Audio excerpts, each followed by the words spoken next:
Hello दोस्तों, पिछले दिनों एक बहुत बड़ी आने वाली फिल्म का ट्रेलर आया जो इस इंडिपेंडेंस डे पर रिलीज़ हो रही है, वॉर 2।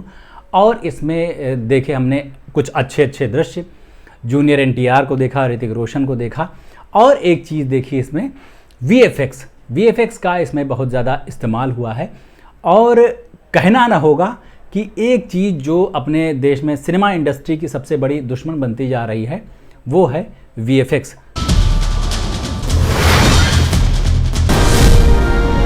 इसका भी हाल एकदम एआई जैसा हो रखा है। इसकी ज़रूरत थी एआई की, काम को आसान बनाने के लिए उसका टूल के तौर पर इस्तेमाल किया जाए, मेन प्रोडक्ट एआई से ही ना बनने लगे। वही हाल वीएफएक्स का भी हुआ है।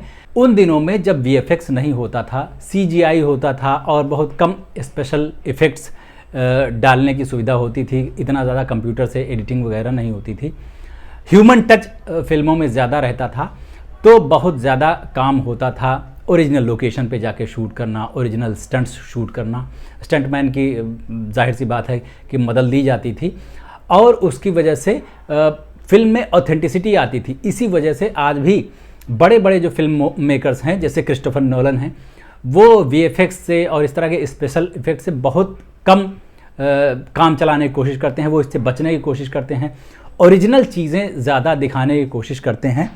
इसी वजह से उनकी फिल्में हमेशा अप टू द मार्क रहती हैं और लोगों को इंतज़ार रहता है। अभी मिशन इम्पॉसिबल की आखिरी किस्त आई जो, उसमें भी बहुत सारे स्टंट वगैरह हैं, बहुत सारी रियल लोकेशंस हैं उनमें जिसमें कि वीएफएक्स का इस्तेमाल किया जा सकता था, लेकिन उन्होंने नहीं किया। तो उसकी वजह यही कि उसको ओरिजिनल रखना। अपने यहाँ जब देखो, बहुत पहले इसकी शुरुआत हुई थी धांसू स्पेशल इफ़ेक्ट्स की, रोबोट जो आई थी 2010 में, तब तक तो कुछ ठीक था मामला।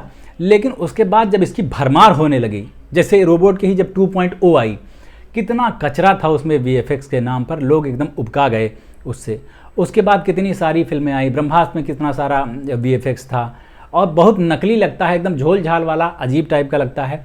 लेकिन जो सबसे गंदा काम हुआ वीएफएक्स का वो था आदि पुरुष में, जिसको रामायण पर बेस्ड बताया गया और बाद में फिर जब वो पिटने लगी तो उससे पल्ला झाड़ लिया गया।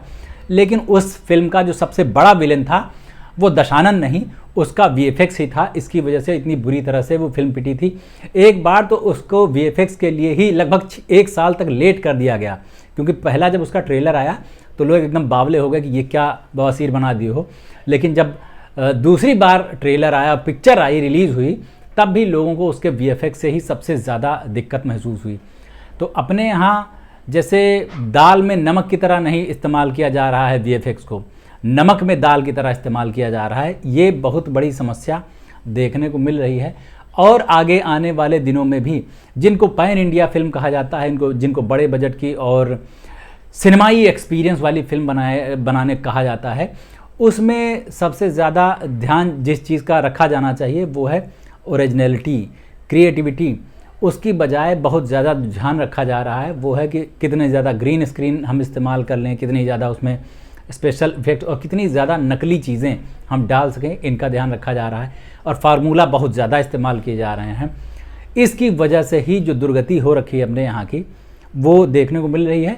बाकी उम्मीद है कि ये पिक्चर आ रही है तो चल जाए, इससे थोड़ा सा बूस्ट मिलेगा। कौन नहीं चाहता है कि बॉलीवुड थ्राइव करे, भाई इसने हमको इतने लंबे समय तक अच्छा सिनेमा दिखाया है। लेकिन इस टाइम पर जब दुनिया भर में सिनेमा को लेकर नए नए प्रयोग हो रहे हैं, वहाँ लोग बड़े बड़े आईमैक्स कैमरे पे शूट कर रहे हैं कि भाई उसका अलग ही एक्सपीरियंस होता है बड़ी स्क्रीन पे जाके, भले 2D में रहे लेकिन मज़ा तो आता है। लेकिन अपने यहाँ सिर्फ वीएफएक्स भरा ही जा रहा है। हर फिल्म में भर भर के वीएफएक्स डाल रहे हैं। इसकी वजह से तैयार होके निकलता है एक बहुत बड़ा सा डस्टबिन, कचरे का डिब्बा, जिसको लोग देखने के बाद तुरंत मुँह बना लेते हैं। तो उम्मीद है कि जो फिल्म बनाने वाली बिरादरी है उन लोगों को ये बात समझ में आ जाएगी कि अच्छे राइटर्स पर खर्चा करना और ओरिजिनल आइडियाज़ पे खर्चा करना ज़्यादा ज़रूरी है वीएफएक्स पे खर्चा करने की बजाय, क्योंकि वीएफएक्स जो है वो हमारी फिल्मों को मार रहा है। क्या कहना है आपका, बताना ज़रूर नीचे कमेंट करके। और मेरे चैनल को अगर सब्सक्राइब नहीं किया है तो प्लीज़ कर लीजिए। अभी चलते हैं, लौट के मिलते हैं। नमस्ते।